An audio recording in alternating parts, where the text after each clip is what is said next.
दोस्तों, जब आप एटीएम जाते हैं पैसा निकालने के लिए, तो एटीएम में पैसा निकालने से पहले आपसे 2 ऑप्शन के तौर पर पूछा जाता है कि आप करंट अकाउंट को चूज़ करेंगे या सेविंग अकाउंट को चूज़ करेंगे।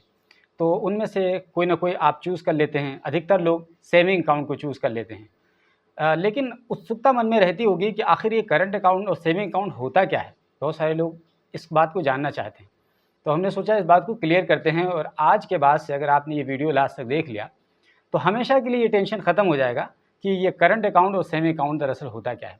तो चलिए आपको बताते हैं कि दरअसल ये करंट अकाउंट और सेविंग अकाउंट की कहानी क्या है। तो सबसे पहले आपको ये बता दें कि ये जो करंट अकाउंट होता है ना, वो दरअसल बिज़नेसमैन के लिए होता है।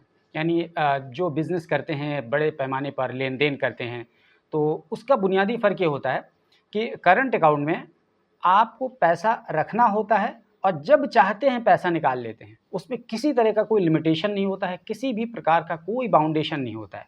लेकिन सेविंग अकाउंट जो होता है, उसमें नॉर्मल छोटे-छोटे लोग, हम जैसे लोग अपना पैसा रखते हैं, क्योंकि वो क्या होता है, बहुत लिमिटेशंस के साथ पैसा निकालने की अनुमति देता है और भी दूसरी जो फैसिलिटीज़ देता है वो लिमिटेशन के साथ देता है।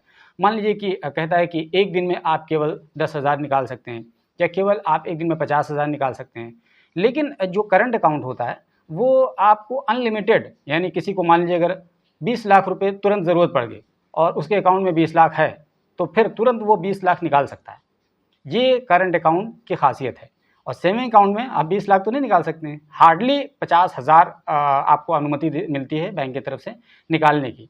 तो एक तो सबसे बड़ा और बुनियादी फ़र्क ये है। तो यूँ कह सकते हैं कि जो करंट अकाउंट होता है वो आम तौर पर कंपनीज़ होती है या बड़ी-बड़ी कोई संस्था होती है, ऑर्गेनाइजेशंस, इस टाइप के लोगों के लिए ये तमाम चीज़ें सही होती हैं, क्योंकि वहाँ बड़े पैमाने पर लेन-देन होता है।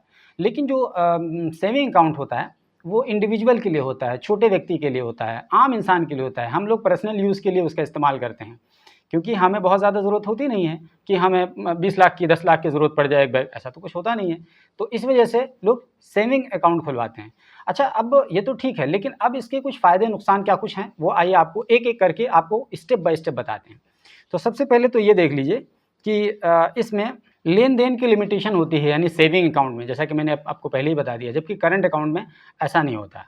और दूसरी बात ये है कि करंट अकाउंट जो होता है वो करंट अकाउंट में आपको पैसा रखने के लिए पैसा देना पड़ता है, लेकिन सेविंग अकाउंट जो होता है वो आपको सूद देता है, यानी आपका पैसा रखा रहता है, उसके बदले बैंक आपको सूद देता है। लेकिन जो करंट अकाउंट होता है वो बैंक तो सूद नहीं देता है, कुछ हालाँकि बैंक कुछ बहुत ही मिनिमम सूद देते हैं, लेकिन ज़्यादातर सूद नहीं देते हैं, बल्कि उल्टा फ़ीस चार्ज करते हैं पैसा रखने के लिए, तभी तो वो फैसिलिटी प्रोवाइड कर रहे होते हैं ना करंट अकाउंट की।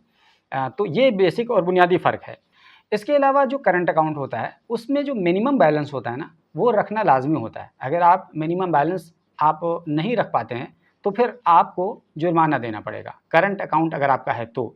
लेकिन अगर आपका वहीं सेविंग अकाउंट है, तो इसमें 2 चांस होते हैं। एक तो ये है कि आपको मिनिमम बैलेंस रखना होता है, लेकिन कुछ केसेज़ में आप सिफ़र अकाउंट, यानी जिसको कहते हैं ज़ीरो बैलेंस अकाउंट, आप खुलवा सकते हैं। जैसे सैलरी अकाउंट होता है, उसको छोटा अकाउंट बोलते हैं। उसमें कुछ थोड़ी-सी फैसिलिटी कम मिलती है, लेकिन उसमें सुविधा होती है कि आप ₹1 बिना भी, यानी ज़ीरो बैलेंस पे आप खाता खुलवा सकते हैं और अपने उस खाते को मेंटेन रख सकते हैं। ये सुविधा देती है सेविंग अकाउंट में, जबकि करंट अकाउंट में ऐसा नहीं है। हर हाल में आपको मिनिमम बैलेंस रखना ही होगा और अगर मिनिमम बैलेंस आपका जो थ्रेशोल्ड है उससे नीचे गया, तो खट से आपका जुर्माना लग जाएगा। ये एक करंट अकाउंट की ख़ासियत है, क्योंकि बैंक को भी पता है ये जो करंट अकाउंट वाला होल्डर है, ये पैसे वाला है, अमीर है। तो ये अगर मिनिमम बैलेंस ये सस्टेन नहीं कर पा रहा है, तो इसका मतलब ये है कि इसको जुर्माना लगाया जाए। तो ये भी एक फ़र्क है। इसके अलावा करंट और सेविंग अकाउंट में एक बुनियादी फ़र्क ये होता है, पहले करंट की बात करते हैं। करंट अकाउंट में ओवरड्राफ्ट की सुविधा दी जाती है। अब ये ओवरड्राफ्ट क्या होता है? ओवरड्राफ्ट बेसिकली बैंक की एक फैसिलिटी होती है और उसका मतलब ये होता है कि अगर आपके अकाउंट में मतलब पैसे एकदम ख़त्म हो गए, माइनस में चले गए, अब माइनस में जाने की सूरत में भी आपको बैंक लोन दे देगा। ये ओवरड्राफ्ट इसको कहते हैं। हालाँकि पर्सनल जो लोन होता है उससे काफ़ी कम होता है उसका इंटरेस्ट रेट पे ही देगा, लेकिन पर्सनल लोन से काफ़ी कम उसका इंटरेस्ट रेट होता है। तो जबकि इसमें वो सुविधा नहीं होती है, यानी सेविंग अकाउंट में सुविधा नहीं होती है। लेकिन अगर आप चाहें तो जाकर के एक्टिवेट करा सकते हैं बैंक से, कुछ कंडीशन के साथ बैंक आपको ये सुविधा दे देगा। पहले आपकी पूरी बैलेंस शीट देखेगा, आपके खाते की क्या कंडीशन है, आप कितना बैलेंस रख पाते हैं, आप कितना खाते को अपना मेंटेन कर पाते हैं, यानी को ओवरऑल ये कहें कि आपकी गुडविल कैसी है।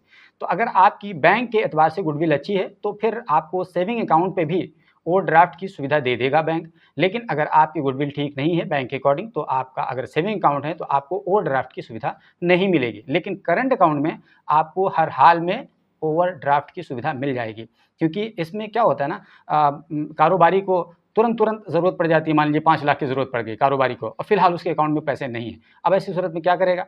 तो फिर उसको हर हाल में बैंक दे देगा, क्योंकि बैंक को पता है कि इसका अकाउंट करंट है और ये भारी अमाउंट ला करके हमें रखेगा और फिर उसके साथ-साथ वो हमें रखने पर हमको पैसा देता है, यानी सूद देता है, यूँ कह सकते हैं। तो इस तरीके से करंट अकाउंट वालों पर बैंक ज़्यादा मेहरबान होती है। तो जितने भी बड़े-बड़े बिज़नेसमैन होते हैं, वो करंट अकाउंट ही रखते हैं। इसके अलावा एक और चीज़ होती है करंट और सेविंग में, उसमें करंट अकाउंट में क्या होता है, ज़्यादा फ़ीस चार्ज किए जाते हैं।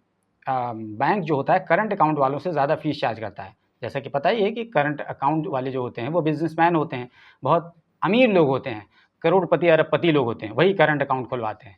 तो ज़ाहिर-सी बात है बैंक को भी पता है कि इनके पास बहुत ज़्यादा पैसा है, इसलिए बैंक इनसे बहुत ज़्यादा चार्ज करता है। ट्रांज़ैक्शन फ़ीस के नाम पर, सर्विसेज़ के नाम पर। इसी तरीके से अगर आप मिनिमम बैलेंस आप सस्टेन नहीं कर पाते हैं, तो भारी जुर्माना लगा देता है करंट वालों पर, जबकि सेविंग अकाउंट वालों पर ऐसा नहीं होता है।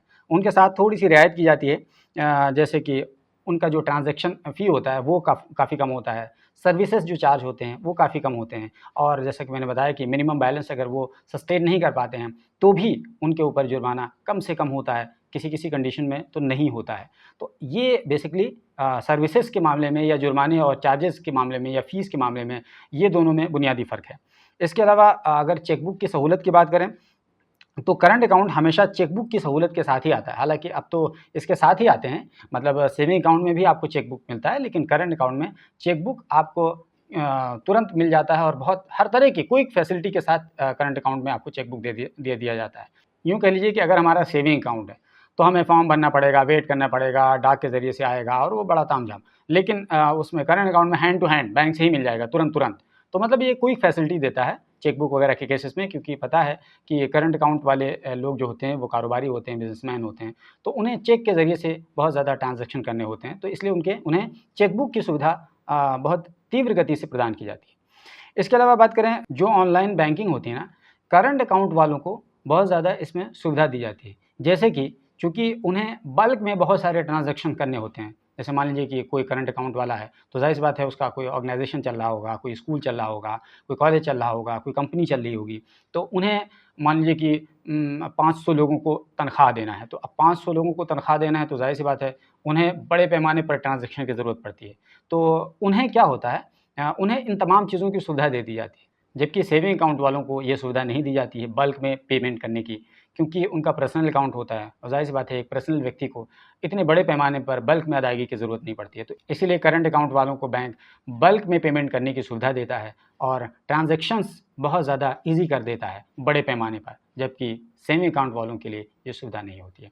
ओवरऑल अगर आप देखेंगे तो सेविंग अकाउंट और करंट अकाउंट के मामले में यही फ़र्क है बुनियादी तौर पर, कि जो करंट अकाउंट वाला होता है वो बैंक का मेहमान होता है और सेविंग अकाउंट वाला जो होता है वो आप यूँ कह सकते हैं कि बिन बुलाया मेहमान तो नहीं कह सकते हैं, लेकिन कह सकते हैं उससे नीचे वाला मेहमान होता है। मतलब ऐसा मेहमान जो रोज़-रोज़ आए, और ये वाला बहुत स्पेशल टाइप का गेस्ट होता है। हालाँकि देखा जाए तो बैंक जो होता है इससे तो पैसा कमाता ही कमाता है करंट अकाउंट से, सेविंग अकाउंट से भी बहुत ज़्यादा पैसा कमाता है, क्योंकि सेविंग अकाउंट वालों का जो पैसा डिपॉज़िट होता है, वो क्या होता है, बैंक इसको जमा करता है कहीं और, यानी इस पैसे से दूसरी जगह पैसा लगा करके पैसा कमाता है। तो इनके पैसे से भी पैसा कमाता है, लेकिन करंट अकाउंट वालों का चूँकि बहुत ज़्यादा होता है पैसा, करोड़ों, अरबों, खरबों में होता है, तो इस वजह से इनका जो रखने का जो पैसा होता है, वो ज़्यादा मिल जाता है बैंक को।